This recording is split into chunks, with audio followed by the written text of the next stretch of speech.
First off, I want to give Natalia a little shout out because nerves are a good thing sometimes. I like to think that, when you're nervous about something, it means that it's enough for you to care about it. So it's not too bad to be nervous sometimes.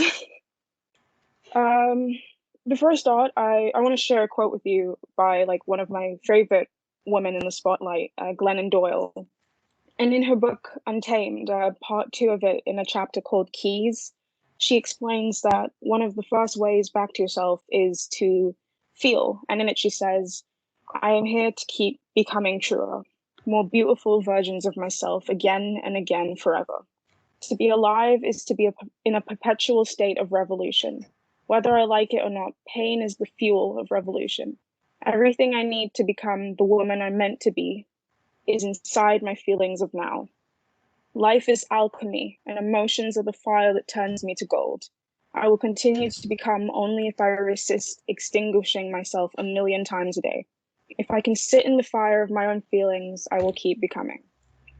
And well, now I don't know about you guys, but I'm 19, so every day is kind of a new situation of becoming. And just like you, I'm growing up and have grown up mostly in an era of technology and tabloids and of ever-changing trends. And I've had a lot to unlearn, but the process of unlearning is also a process of like learning new things. So, like, one of my biggest beliefs is that in a society constantly telling us to place ourselves last and to find things to hate and change, radical self acceptance and self love are revolutionary.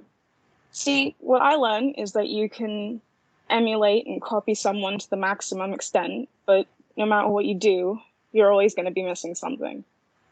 So, how many of you at some point have looked at someone else and I don't know if you can do the little raise hand thing and wanted to be like them? Because I can remember being like 12 and wanting to look like the girls I looked up to on Disney Channel. And that can hurt sometimes when you can't look like them because you think they're like the standard. Oh, that's a lot of people. And how many of you have ever wanted to change your hair or your skin color? Well, I guess it's nice to see that I'm not alone in those feelings sometimes, and you guys aren't alone on those feelings either. You see, my unlearning has involved a lot of therapy and controlling my thinking patterns and setting boundaries and developing coping skills for my anxiety, but also like taking social media breaks because it's so important to remember that not everything that you see online is real. Photos can be photoshopped and edited, and Snapchat filters change your features and blur out your pores and clear your skin. And reading and self-care practices that encourage more self-love and radical acceptance and encourage you to be more of yourself and the most you can be as possible are so good, so good for you. See, the truth is, for a long time as a kid, pop culture and like local culture didn't celebrate girls like me. A little awkward and eccentric and outspoken. And I know what it's like to not see yourself on screen and to feel like you don't fit in anywhere and to feel undesirable and to scramble to change aspects of your being to fit in. I've done so much of that in my lifetime.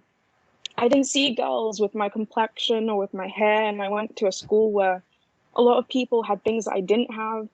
And I was told a lot of the time as a little girl that, little girls should be seen and not heard. And I wanted so desperately to fit the mold. So I chose a personality and a body and a faith and a mindset so tiny that I had to like hold my breath to fit into it. And one thing with holding your breath, after a while you can become sick. See, the thing is, society has a lot to say when it comes to young girls, and around a certain age, for me, I think it was 9 or 10, you begin to internalize that. You begin to tame yourself. We're told these are the feelings we can express, and this is the body you must strive for, and these are the things you must believe in, and the people you can love, and the things that you should fear, and this is the life you should want.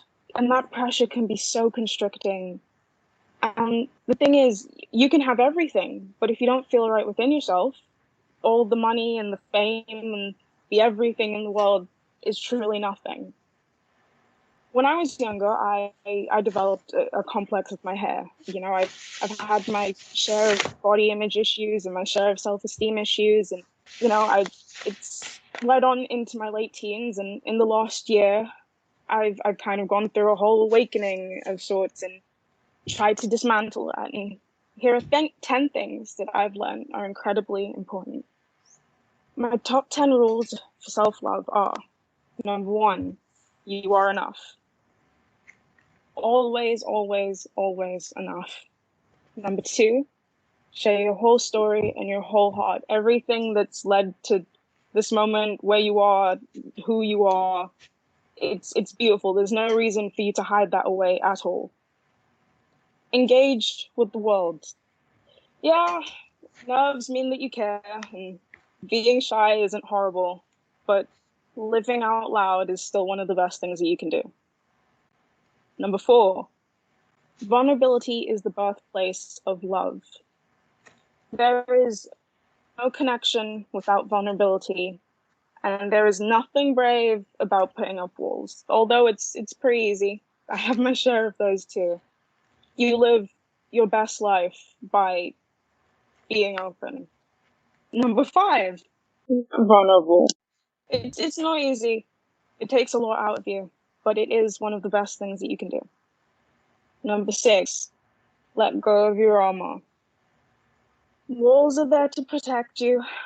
So is anxiety and, nerves. But you can't live without feeling. Number seven, speak to someone you love. I'd never tell I'd never tell my little sister that she isn't beautiful. So I guess that's more reason to never tell myself that I'm not beautiful. Like we never tell our friends that they aren't amazing. We're always trying to build them up. So it's even more reason to build yourself up. Number eight, let go of perfectionism. Number nine, be grateful. And number 10, practice authenticity. The truth is, you are worthy now. Not if you achieve something big, not when your dreams come true. You're worthy of love and acceptance and belonging right now, right at this minute, just as you are. You are not pretty for a black girl or pretty for an Indian girl or pretty for a mixed girl. You are beautiful, period. Normal is overrated. Perfection is unattainable. You are cheetahs, young women with dreams made for wide open skies. You are not broken, and even if you feel as if you are, remember that fine china that has been splintered is pieced back together with gold. Don't forget that you are infinite, the entire universe and more, that sometimes you've got to collapse and crumble in order to be restored. You're a galaxy, the prettiest constellations in the sky, the darkest, scariest black holes you can find. You are all. So do not bite your tongue or be shrunk or contained, because despite every lie we hear from every seller of things on earth, it's not a woman's job to get smaller and smaller and smaller in body or voice or opinion, to take up less and less space until she disappears so that the world can be more comfortable. Make the world uncomfortable. Be you. And in the brave, wise words of Meghan Markle, women don't need to find a voice. They have a voice and they need to feel empowered to use it. And people need to be encouraged to listen. And this here is your place to do that. There's this quote I've been trying to live by right now, and it was said in my dance class a little while back, and I think it's a wonderful thing to kind of keep in mind. And it's from Georgia O'Keeffe, and she says, "I've already settled it for myself, so flattery and criticism go down the same drain, and I am quite free." And I think as great as it is to get compliments sometimes, and as harsh as it is to kind of try and deal with words that don't sit right with us, it's important to remember where you stand and what's important to you and how you feel about certain things. Because if it feels good to you and you feel it in your roots, then you do it. You keep at it. You believe in it. no matter what anybody else says, whether it's good or bad. So, in closing, dismantling certain things and stepping into and finding yourself can have you labeled as a troublemaker, and it can strip you of the good girl label. But I am here to tell you, go out there and make some good trouble. Fitting in is completely overrated. And that's me done. Thank you very much, Nevada, Aaliyah. Thank you. Well, I must say, I think I'm benefiting more than you girls on this session here. It's really, really wonderful. Such enlightening words and rules to live by. Be yourself. Be authentic to yourself. There's no need to conform or fit in. You just need to be you. Be empowered. Put yourself in a place where you can be empowered. And that's why I'm really glad that you girls are here today. And that's why this forum has been created. I really must say thanks to Nevada Aaliyah. She is the Sophia Miriam Foundation's Global Youth Ambassador, and she is based in the UK, just outside of London at the moment. She grew up both here and in the UK, so a bit of mixed cultures, mixed experiences. And she's only 19. She just turned 19